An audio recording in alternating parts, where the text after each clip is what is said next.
welcome to a Smart P video, and today we are looking at X-Men, the art and making of the animated series. This by Eric Lewald and Julia Lewald. I'm presuming they are big fans. The cover is very nice. I guess the only gripe thing, it's not really a gripe, the only thing that I wouldn't have done, I wouldn't have put Bishop on the front, because he paid a very, he was probably in maybe half a dozen episodes max, and this is about the characters that were put into here that a lot of us fanboys and girls, a lot of us got into X-Men because of this animated show. So this was on BBC One for me in the UK, and at the same time I'd go with my dad on a weekend and he would buy me the odd X-Men comic, which were released in it. Bear in mind that I didn't have access to comic books or buying original American comics. I would literally just get the UK releases. And this is the back, and I gotta say, the back looks absolutely stunning. Just look at that. That is gorgeous. Absolutely gorgeous. And in terms of size for the book, so I'm just gonna quickly get out an omnibus. So I'm probably not doing a very good job of this. So bear in mind it's on a stand, but it's a little bit, in terms of height, smaller than an omnibus.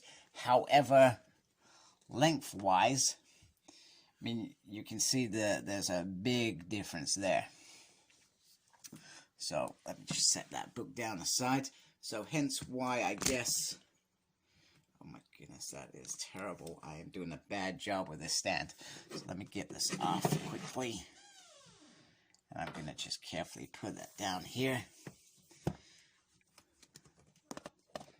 And that's just my kid in the background, bed causing havoc. Okay, so first of all, when you open it up, it's absolutely huge. So I'm going to try and do this, show the insides off, but it's going to be difficult for me to probably get into details. I love this homage in here to the opening credits. Pretty much it does scene by scene. It's absolutely stunning. And the paper is really thick and feels really good and strong. A couple of nice animated pictures there.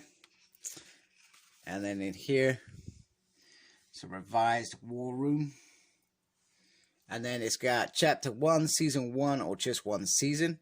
So episodes 1 to 13. Making an animated series is Chapter 2. Chapter 3, Building on Success, Season 2, episodes 14 to 26.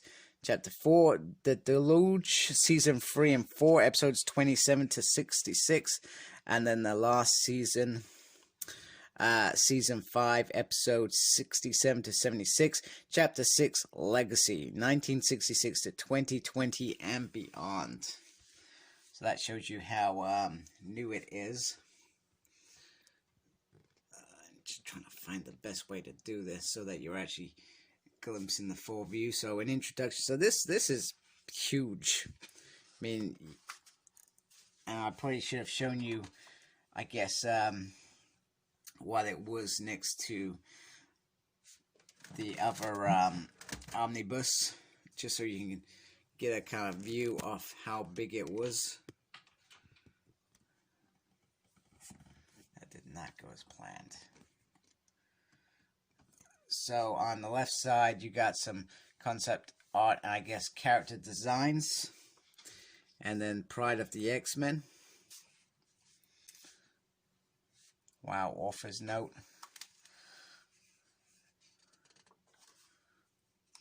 So wow, this is beautiful. Absolutely beautiful. I'm really looking forward to, I think, reading this, because I could see this being quite interesting. There's a lot of non-animated shows, so I guess the art of Jim Lee. So it's not just picking up on just the animated series. It actually picks up on the comics, I guess, and what led them to do some of the designs that they did. Some final views on Logan and Cyclops, Storm, and let me just try and take you in a little bit closer.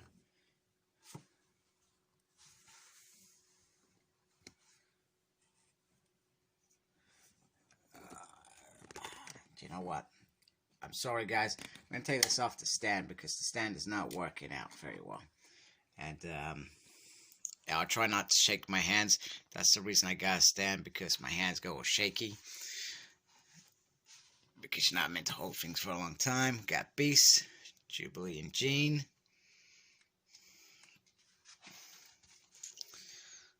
Some mugshots, some sizes.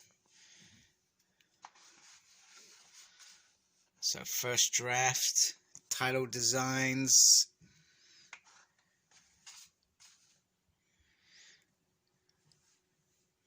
I also forgot my hand gets achy after a while. I'm just going to gripe about that while we're just mentally trying to go through some stuff. And so far, this is everything that I thought it would be.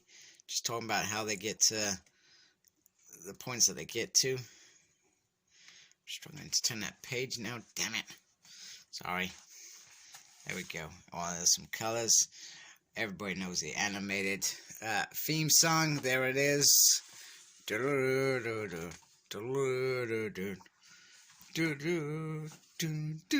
Sentinels. And I skipped because the pages are so thick. They're really hard to turn. So there is a lot of information here, which is why we obviously probably like reading these things, because we want to know how this was made. You know, it's one of the things why we'd buy this book, because we're a big fan. There's a Morlocks, Sabretooth, X-Force. This would have been around. It's gonna come back to me. The Genosha story. Oh, I just can't remember what it is. Archangel, Slave Island. There it is. Knew I'd get there eventually. So it's got quite a bit of content within. Do you know where your children are? I love that. It's got quite a bit of content in terms of, you know, season 1. I love that. Oh, it's making me just want to start watching again on Disney Plus. I got the DVDs, but sometimes it's just easier watching it on Disney, making an animated series. I'm not kidding. This is 200 and whooping pages. Stand. I was getting cramp. So this bit, so chapter 2 is going on about the production for season 2. It probably talks about the aims of what they want to achieve in season 2. I think originally when they were doing this season, all the kind of past things were meant to happen beforehand. So such as the Dark Phoenix saga and the Phoenix story, but they realized that actually that was too good a story to, I guess, miss, and they went back and they did it, which I thought was very, very nice, because I love, pretty much it's like a 9-parter. If you think about it, you got the first five parts, and then you've got obviously the 4-part Dark Phoenix, and they were just all perfect. Do you know what I mean? You know, they used the characters. It wasn't the original characters from the comics, but they used the characters that they had, and they used them very well. You got to remember, in the comics, Bishop was suspicious of Gambit, believed that he brought down the X-Men, not for Days of Future Past, of course, but for how the world ended up. Oh, actually, maybe it's the same thing, which was great. I love the Days of. I love this scene here with just before with the guys and Logan. Do you know what? It was like, whoa, blow my damn mind. And this was before I was probably really reading the comics as well. So when I discovered the Days of Future Past story and when I read it, obviously it was different, but it was just as good, just in a different kind of format. Obviously got The Wedding That Never Was, Death Do Us Part, Nasty Boys, which in the comics, I think other than X Factor, I don't think they really had much of an outing compared to the Marauders. But I guess the Marauders probably would have been seen as too dangerous. I mean, they were never going to do the Morlocks Massacre for a kids show, were they? So I mean, just this book is just pure nostalgia. Even the fact that, you know, they had Miss Marvel in it, you know, great stuff like that. And Purple Man, love the fact that he was in it. I hate the character, but it was just brilliant that he was in there. Mr. Kilgrave, is that his name? Savage Land Stories. Tell you what, season 1 and season 2 were that season 2 run where Xavier and Magneto had like their little 2 minutes each episode. I lived for that stuff. That stuff was just pure genius. The Deluge. So this is about seasons 3 and 4. So I'm trying to be careful there. So like I said, there's a lot of writing here. Talks about the Phoenix Saga, after Phoenix, after Return to Savage Land. So I do dig that. Got the Reavers in it. Okay, you could say that not everything about this series was perfect. You could say that if they did it now, would they do a better job? Maybe but then maybe it wouldn't be as good because it wouldn't have been based on stories that we all loved. Starjammers, wow, look at that. That is stunning. Absolutely stunning. Wow. It's just beautiful. Sorry if I'm going too fast. I did kind of skip that a little bit. We got X Factor in there. We got Mojo in there. I guess the things that were inconsistent was around, I guess, the original X-Men. They would show them. And Cyclops would conveniently get Angel. Bits like that. That was probably the only inconsistency. You know, they remembered Drake, but the Warren connection was a bit, I guess, because it probably wasn't meant to be there. And then later on, it was there because they did those episodes where they did it. I love this bit, Wolverine Alone. Probably considered the first Wolverine solo mission. Oh, man, wow. Do you know what? This book, if you're going to get this book, get it. If you're a big fan of X-Men animated series, get it, because this is just nostalgia all in one. And to be honest with you, I thought I was going to get this. I was going to look at it and go, do you know what? I don't need to keep that. But I'm looking at it now and I'm thinking, I would struggle to give myself a reason not to keep this book. Because there are some things, sometimes most people know that I collect omnibuses and X-Men hardbacks. But I try to steer clear of specials and paperbacks these days. But I thought I'd grab this because it looked really, I thought it's gotta be nice. It would be interesting to see how they put together this this awesome show. We've got a bit of Age of Apocalypse shoved into this towards the end. So from my perspective, I thought that this would be quick grab, quick wow. I'll do a quick review, share my thoughts, and be like, once I've read it, you know, I can let it go and share it with somebody else who's a big X-Men fan. But looking at this and looking at all this goodness, it's just it's hard for me to say that I'm gonna give this back. Oh, Beyond Good and Evil, and that was probably a very original story. No connection to the X-Men series, none that I'm aware of anyway. Tell me if I'm wrong, but yeah, one of the best 4-parters I have ever watched. And then we go on to season 5. Now, season 5 was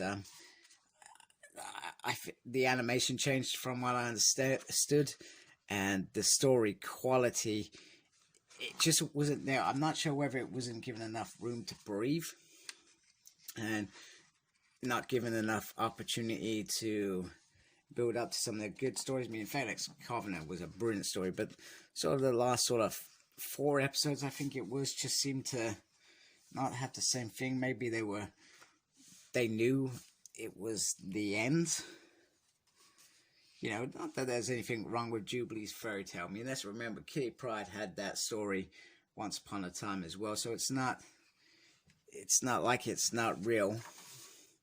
And I guess Captain America, one with Wolverine, was it was okay. It was fun. You had Xavier's history with Sinister. It just didn't feel like, it felt like there was maybe just a few individual stories that just weren't quite there, and then there just wasn't that follow-up series of the ensemble to wrap it up.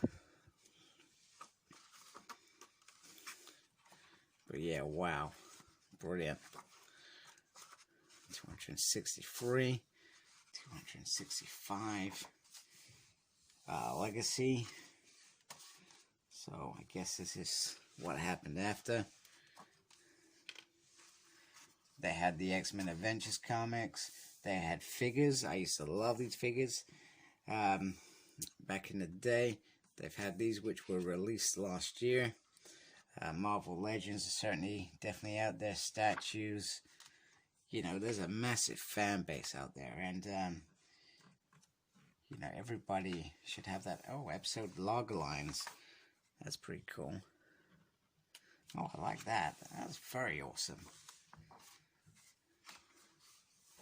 Acknowledgements, image credits, and then it just continues on with the whole back piece as well, which is very, very nice. So